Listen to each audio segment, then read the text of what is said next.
Hi!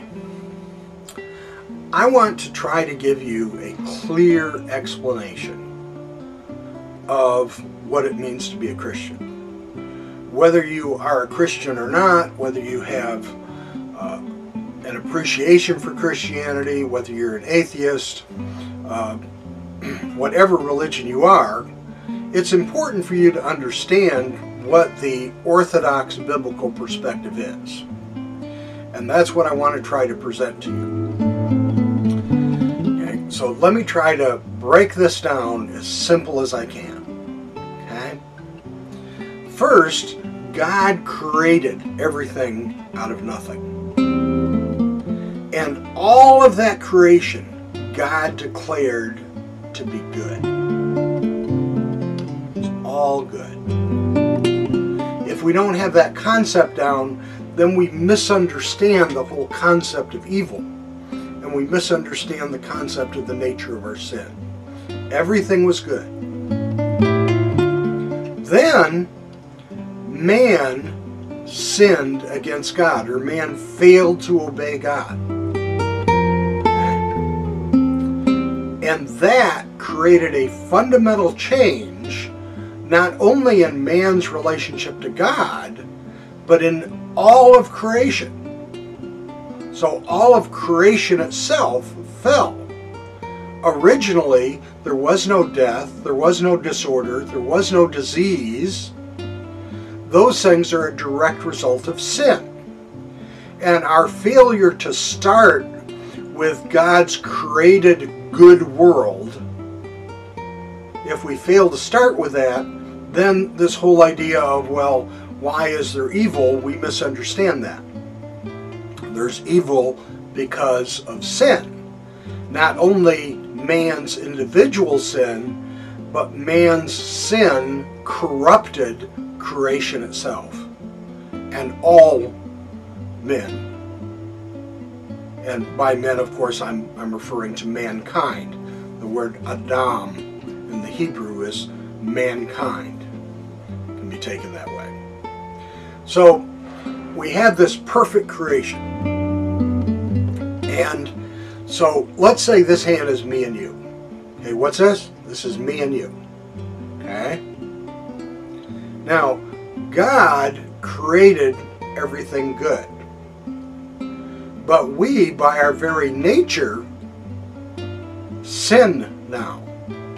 Originally, man was created with the ability to sin or not sin, but he did not have a tendency to sin.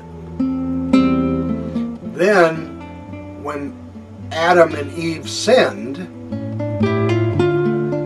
the very nature of the universe and the very nature of man changed. So now, instead of being born without sin and the ability to either sin or not sin, we are born depraved. We're born totally sinful. So we cannot please God. Now that doesn't mean necessarily that we're as bad as we can be, but it means that before God we deserve hell and damnation. From the beginning of our life, from our womb, we are born in sin. So here we are, we're sinful people. Now, let my wallet represent sin. Okay, so we've got us and our sin. And what happens is our sin separates us from God. Like oil and water, holiness and evil cannot mix. So we are separated from God by our sin. Now we might be able to get rid of some of that sin. We can work, try hard, do our best. We get rid of this, we get rid of that. You know, maybe we'll go to church twice on Sunday. Maybe we, we're baptized or whatever, and we pay money to the church, and try to do good things. And, maybe some of this stuff, we say, well, okay, we've done so many things, but we still have sin. Remember, it only takes one sin to separate us from God. And we are born in the default position. the default position is that we are born, you know, headed straight, falling into the pit of hell. And no matter how much of that stuff we throw out of here, you know, we can't get rid of all of it. You know, we've got that sin in our lives. So there's no way we can bridge that gap. And there's no way that a righteous God can excuse our sin.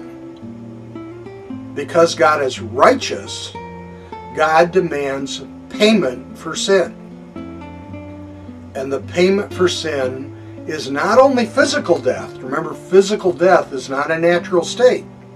The world was started out good. So all the sin, the death, disorder, and disease that we see in the world is a result of sin.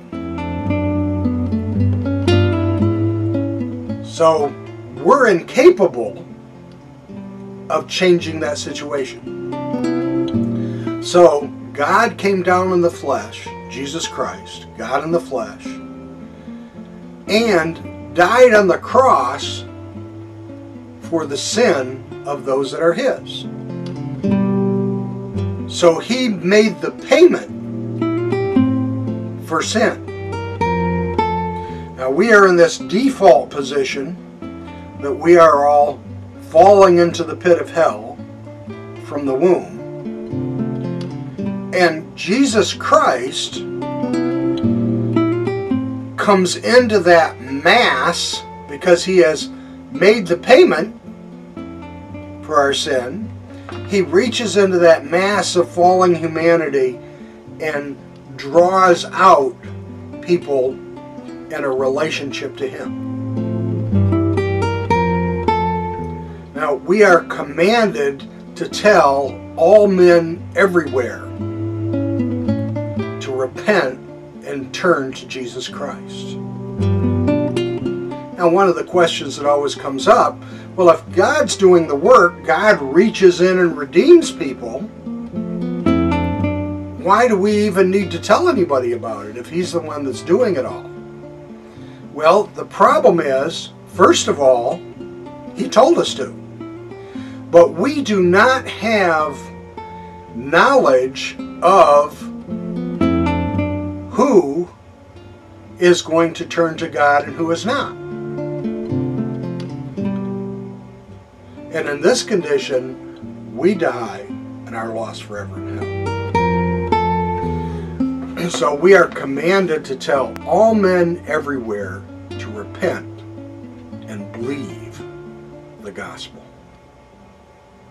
Turn to Jesus Christ. I would challenge you to repent of your sin